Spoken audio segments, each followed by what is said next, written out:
one generation to another. Because all of this formed the bedrock of an enduring culture, as with most of the ancient world, marriage in Rome was not seen as the legal expression of love and commitment, but rather as the practical means to a practical end.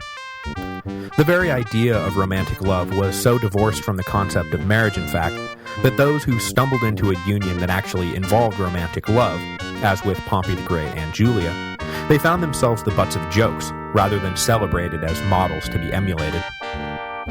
At all levels of society, Roman marriage was about cementing connections between families, securing and consolidating property, and creating clear legal lines of succession and inheritance. Love was left to poets and philosophers. Marriage was a serious business. There were different types of marriage in ancient Rome, but they broke down into two broad categories.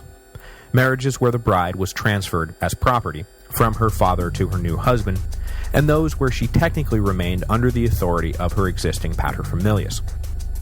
The former category itself broke down into three types. One, which was elaborate and formal. A second, which was less formal, but involved the ceremonial purchase of a bride by the groom, and one which was a sort of variation of today's common law marriage that only kicked in once a woman had been living with a single man for more than a year.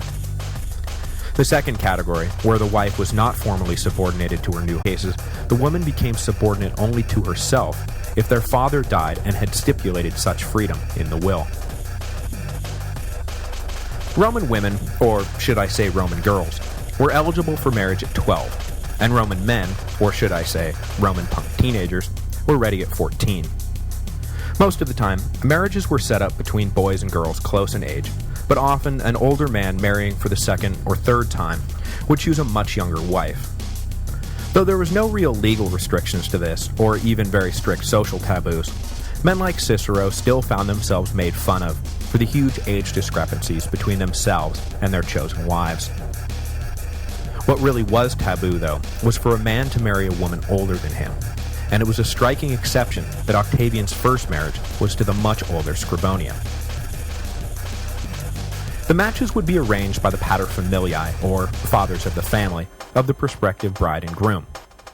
Though the women of the families did not officially have any say in who would marry their sons and daughters, Roman matrons did exert considerable informal power over the process.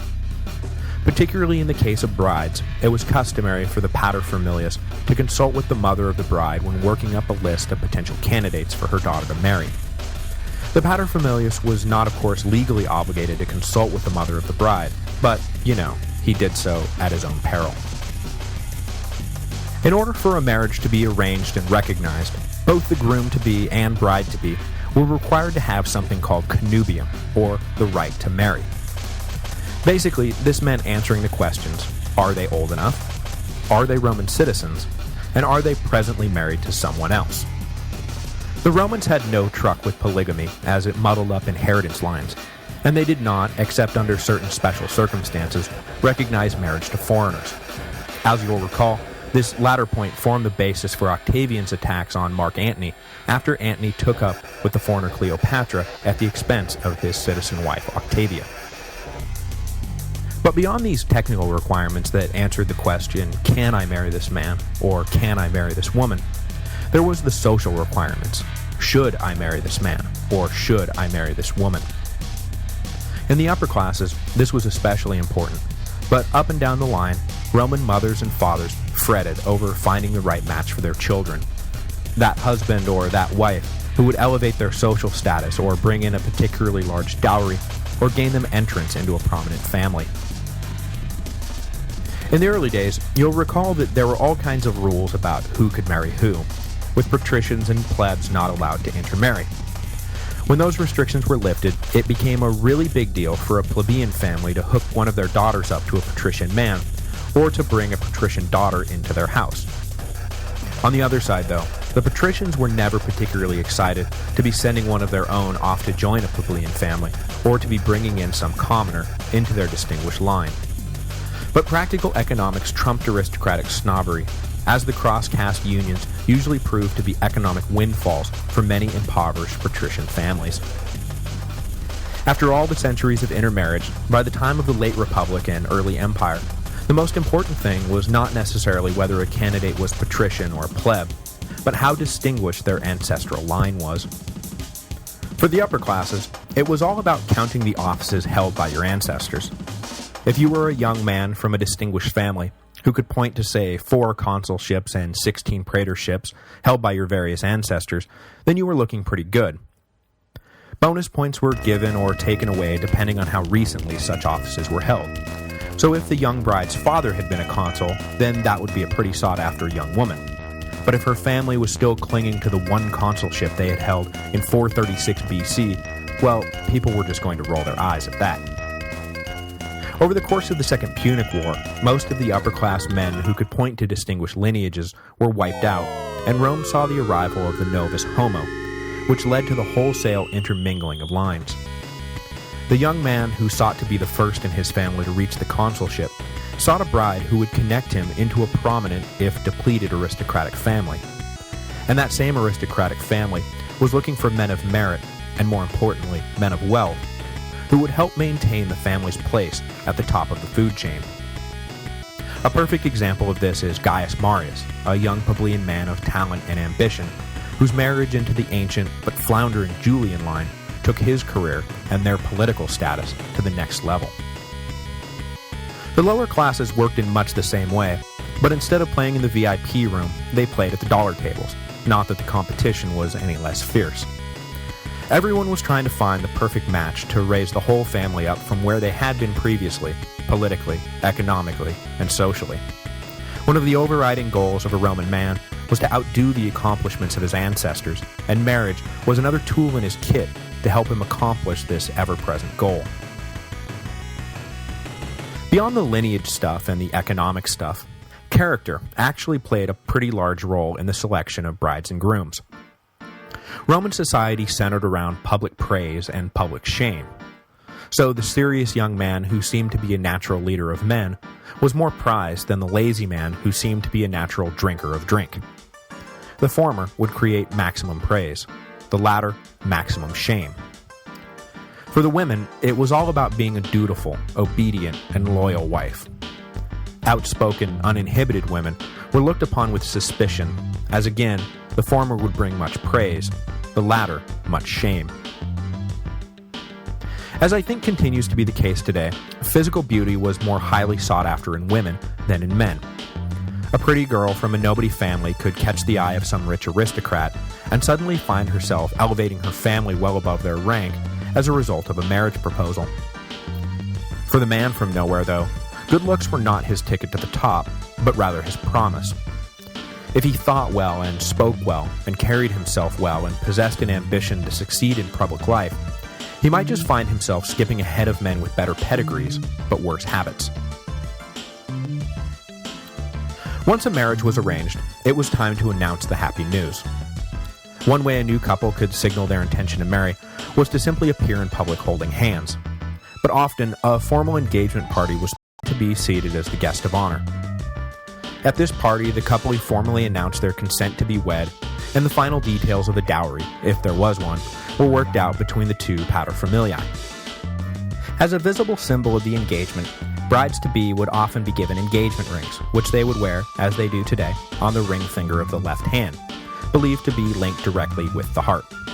So I suppose I can't say that it was all business. Though a formal ceremony was not required to legalize a marriage, a wedding was as good a time as any to throw a party, so the happy occasion was often celebrated with a ceremony and reception held at the father of the bride's house. When picking out a day for the ceremony, the superstitious Romans studiously avoided the calends, nones, and ides of any given month, which, for example, would be the 1st, 5th, and 13th of September, and refused to marry in the unlucky months of February and May. June was considered to be the best month within which to marry, which may be the origin of the old "a June bride" expression. Once they successfully navigated the luck and unluck of the calendar, the families would set the date and send out invitations. For these types of aristocratic weddings, 10 people were required to attend to fulfill the witness requirement. On the day of the wedding, the bride would ritually give away all her childhood toys and clothes, and then be dressed by her mother in a single-piece, floor-length white gown with a ceremonial knotted belt believed to bring good luck, that only her new husband could undo. Her hair would be parted by a ceremonial spear tip, be separated into 6 locks, and then topped by a floral veil. The groom, his family, and other guests would arrive in the father of the bride's home, and after the auspices were taken one more time to ensure that all was well metaphysically, the parents of the bride would hand her over to the groom. During the ceremony, the bride and groom would stand before a priest, holding hands, and they would exchange vows that usually included the line, "Where you are Gaius, I am Gaia." Gaius being a name that held some particular luck for these types of occasions. After the vows were exchanged, the couple would offer a sacrifice to Jupiter in the form of either a pig or, as most of us are now used to, some type of cake. Following the signing of the paperwork and exchange of presents, the guests would sit down to a meal and prepare themselves for the upcoming wedding procession. The procession was the key to the whole shebang, and served as the ritual transference of authority from the father of the bride to the husband.